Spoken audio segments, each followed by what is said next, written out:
I'm Reese Hart from Follow Your Heart. So, here I have Heather Fronza, and I'm going to be asking you a bunch of questions on how your school and how other schools can make it more inclusive for the special education program. Okay. So, what is your role at Mastery Kramer Hill?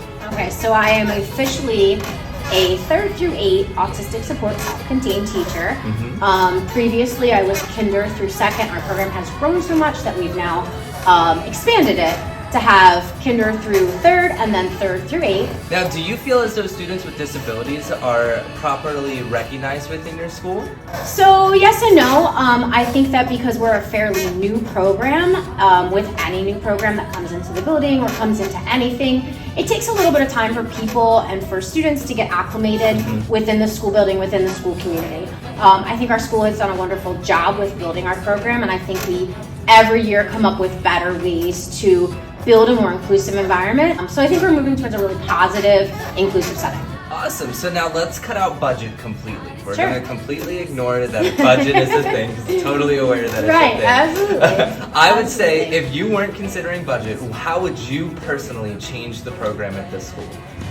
Ooh, that's a great question. Wow, like the sky was the limit. So I think one of the coolest things that we did a few years ago is we did a community-based learning program. Okay. Which was a program where we took our students out into the real world and practiced doing real life things. Okay. Real life things that like maybe we as adults take for granted that have just come so easily through us through like normative ways of learning, such as like mom takes you to the grocery store, grandpa takes you to the grocery store, your aunt. And we've just learned that those things that way. Our kiddos sometimes don't learn the same way. So we did this community-based learning program where we practiced what we were going to do in-house and then brought it out into the community to have real life practices. That's amazing. And I feel like if the sky was the limit, I would put that program right back in again, and I would also open it up to having peer models and peer helpers come to build that inclusion part. Inclusion, and I yes. feel like that would be a great way to tackle the question of inclusivity, but also to use like to do really functional things out into the community that all students can benefit from. How long have you been at Mastery? This will be upcoming my 7th year. All right, so in 7 years, what has Mastery done that has made it more inclusive for students with disabilities? Yeah, sure. So some of the specific things that Mastery has done is when we have our spirit days, having our students participate to the fullest extent in those spirit days, which is awesome. Field trips, again, like having our students participate with their grade level or age appropriate level peers. Also, this past year, we were partnered with the Special Olympics for a unified program, and Mastery funded that on the back end by providing a stipend to the coaches that participated. So it became more of like a school program. But with that grant, we were able to formulate sports teams that had a portion of Special Olympians and a portion of our just, athletes essentially into one program to work towards a common goal. And I think anytime you do any type of a program where there's a common goal achievable, you're going to automatically see this build of unity. And that's what we saw this year. And it was a great program that I can't wait to continue. We interrupt this broadcast to bring to you Mastery. Play Unified. I've been through a lot, but I'm still flirty. Is everybody back up in the building? It's been a minute, tell me how you're healing. Cause I'm about to get into my feelings. How you feeling? How you feel right now? Oh, I've been so down and under pressure. I'm way too fine to be this stressed, yeah. Oh, I'm not the girl I was or used to be. Oh, that's so amazing to hear. Yeah. Now, I know just from my experiences of being a friend with you, working with you in multiple different sport teams and other activities, I know that you strive for having inclusion in your classroom. So how do you personally make your students feel included inside your classroom? Just inside the classroom. The only answer I can give you is I'm just me in my classroom, right? And I feel like we can get invited to a party, right? Like somebody could give you a party invitation. And you might go to that party, right? If you really want to go, it's the popular kids or it's the swim team or whatever it is. And so you've been waiting for this party invitation. But then you get to the party and no one talks to you. Yep. And so even though you're at the party and someone's saying, well, I included them, you're not really included because you're just sort of there, right? And so I always try to make sure that while I invite everybody to the party, I make sure that when they're there, they're involved in the party. And I think that that is like the biggest thing with inclusion. And you know, I think our tagline this year became inclusion is not a word, it's a feeling. I just feel like from the time a student steps in my door, from the time another adult steps in my door, from maybe the student across the hall step in my door, they just feel welcome. Like that's a safe space. How do I create that? I don't know. I just feel like I was designed for it. Maybe, I don't know. That sounds, I don't know. No, I feel like from personal experience, I can tell you, I've seen you, you are designed for it. You are meant to be where you are. And I want to circle back to something you said about being a party. From also personal experience, I've witnessed you not allow one human being feel like they're not being included. It doesn't matter who they are, that you totally disregard anything that makes people different, and you say, I love your you're going to make me cry. Sorry. What activities do you do in your classroom that just gets your kids really excited to come in? I'm obnoxious, right? So if I'm not embarrassing you, I think like, I don't know what's the point, right? We sing a lot, we dance. I try to figure out what are the things that my kids are interested in, and then we go from there. I think that everybody has their own interests and their own things that they love and like, and I think it's important that when students walk in your classroom that they feel like you know them, right? And that you want to know them. I think that's the most important part, right? Just a lot of positivity. I always say like one negative thing, you have to have 3 positive things surrounding that. And I really do try to stick to that rule. I think when you start out, it's very difficult because we're always told like what we're doing wrong, right? But no one ever helps us to do it right. And so like we also live on the model in our room where it's if you make a mistake, that's okay, right? This is the place to make them. But if you make a mistake, we're gonna fix our mistake and then we're gonna do 3 things to make it even better. I love that. That is amazing. Now, I, again, have seen your students walk in super excited to come in, and like I've, in myself as a teacher, have looked at things that you do, and I'm like, how can I implement that in my 8th grade math class? Because I truly just admire you as a teacher. But this next question is going to be, how important do you feel it is for a parent-teacher relationship, and how do you have that relationship with your parents? So important. I have been very lucky. I'm going to be very honest. I've been very lucky to have just like wonderful parents. I think that when you're dealing with special education, you have to remember that like it's kind of like going on a trip, right? So it's like you get packed up and you're going to Disney World, and you're on the plane, you packed up, and then all of a sudden the pilot's like, "Hey, we're actually going to Arkansas, guys." And so you're still going on a trip. You're still going to get away, but here you're going to a different location, right? And so now you have to figure it out. It's like, wait a minute, I still want to go on this trip, and I've packed on my bags and I'm ready, but I'm in this different place. And it's this constant trying to figure out like what are the bright and positive things in Arkansas, because I really wanted to go to Disney.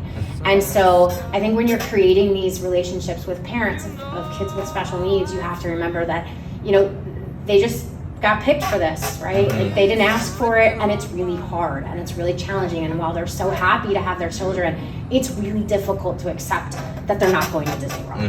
And you know, I do a lot of just like talking to my parents, introducing myself, you know, letting them know I'm a mom too, letting them know some challenges that I've had as a single parent, so that this way they can understand that like my life's not all roses either, but also never taking away from them this really challenging thing that they've had that I can't even possibly understand, because I only have your student for 8 hours a day, and then you have to go home all day. So I think just like being real with them, I think explaining to them that like when they come in my room, just being loved. And I think that what's really created that great bond is the fact that my students go home and are just like happy to come back the next day. Every analogy that you've used so far has been like I'm reading a book, going on this journey of understanding your brain, how you incorporate students in with the rest of the school. So because we're self-contained, that means we do a lot of our academic stuff within our 4 walls of our 2 classrooms. essentially, that being reading and writing, and then the math classroom. And that while it is a self-contained model, that is really what works for our students best academically. Okay, so and that is you agree yeah, with, that's appropriate, right? Okay. It's absolutely appropriate. We have started to, once our students are ready and able to handle those longer periods of time, we make a big push for them to be included in things such as like social studies and science, gym, art, all of those things that they can, with tools, access the information. And that's what it's all about, right? It's really just all about being able to access the information. Anything that is based as far as lunch, recess, all of those things are areas where our students are completely immersed with their peers. And then, like I said, things that we would do that would be like special days, going to plays or being in a play, or going out on field trips. Our students, just go with their respective grade levels or age-appropriate peers, whatever it may be, so that this way they're fully immersed in that. That's amazing. Now, do you feel as though their age-appropriate peers do accept them with welcoming hands? It's funny. So I've learned so much over the last, over the years that I've been doing this, that kids are so much more accepting than adults. Yeah. And I think it's interesting because kids' biases come from adults, not from themselves. And so I feel like by creating this model where we've been with our students since kinder, I've been with a lot of my students since kinder, they've kind of grown up with our kids, and they just from jump, they ask a lot of questions, and that's okay. You should ask questions if you don't understand something or you don't know. How does your school and the teachers at the school help incorporate students inside, the special education students inside their classroom or inside just activities and stuff like that? So there have been teachers who have been more open to it than not. I think those teachers that have had that experience and have been open to it, it's all about accessibility, right? And sometimes we've learned that like accessibility, for one, is actually better for the greater good. I think I used this example in Florida. We talked about being able to access information. The ramp was created for someone in a wheelchair. However, the ramp has also helped people who maybe have had an injury, or maybe a kid that just needs to run up the steps, or has to, wants to run up the ramp, or somebody that just wants to take the ramp, right? It was something that was created for someone with a disability, but it's really good for the greater all. And I think that sometimes when teachers realize that like some of these accommodations and these tools to reach accessibility can really help the whole classroom, they're way more open to having that happen. What can teachers do to make the school more inclusive for students with disabilities? Do you have anything else that you want to add to that? Ask questions.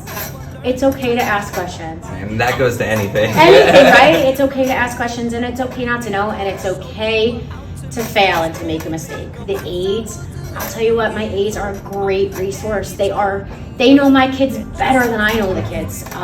And they're great people to go to say like, hey, I now have this student in my classroom, what should I do? What are some things that work? I mean, they can tell you probably 100 things. How does our school and you as a teacher make all differences and diversities of students feel accepted regardless of gender identity, sexual orientation, race, or students with disabilities?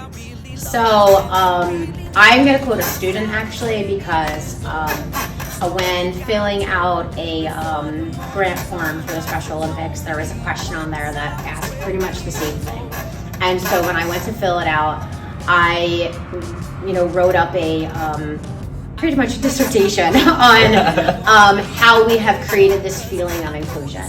And I thought it was best to ask kids, because why do they walk in the door and how do they feel included from the time they walk in the door? And most students said, it's just when I walk in here I feel home. But a young woman, a very insightful 8th grader, she and they both looked at me and they said, well, you know what, we're from Camden, and so we don't have a lot. They said, but we make sure that whatever we have, we make everybody feel like they're just special and they're the most important thing that they walk through the door, and we just make sure everybody feels included. And I just thought that was so well said, because that was like just hit it right now on. So and they did it perfectly throughout the year, both of them. I think that, again, it just goes back to inclusion is not just a word, it is a feeling. And I think it is the feeling when you walk through the door. It's just, knowing that you're just right where you belong at all times. And I always tell people, over COVID, I guess it kind of made me realize that I need this place just as much as it needs me. And I was lost without it for a minute. And I actually would come into school to teach because for me, this was just such a safe haven. And I think like a second home? It is a second home. And I think that when you are home and it's like given the choice, you still want to come into school, that just in itself should tell you how much of an inclusive place this is. So. I totally agree. I had that same feeling. I felt like that one of the first days that I walked in here, and that's how I knew. I was like, this is it. Yeah, you just feel it, right? I don't think that you can really say any words. It's just other a than vibe. You just feel walk it. in, you could be having the worst day of your life, and you walk into this school, and you're just like, wow. Right. And again, listen, we're not superhumans, you know what I mean? We still have our bad days, and we still have our bad moments, but when overall you can say that, like, you can look back on your school year and be like, 90% of the time I was smiling and happy and the kids were happy. I mean, that just tells you right there. One thing that I wanted to show them was this awesome jacket you got me here. It's got my name on it. It says Coach Hart. It says Special Olympics Unified Sports. We have the best swag at Kramer Hill. We really got do. this logo on the back, looking sick.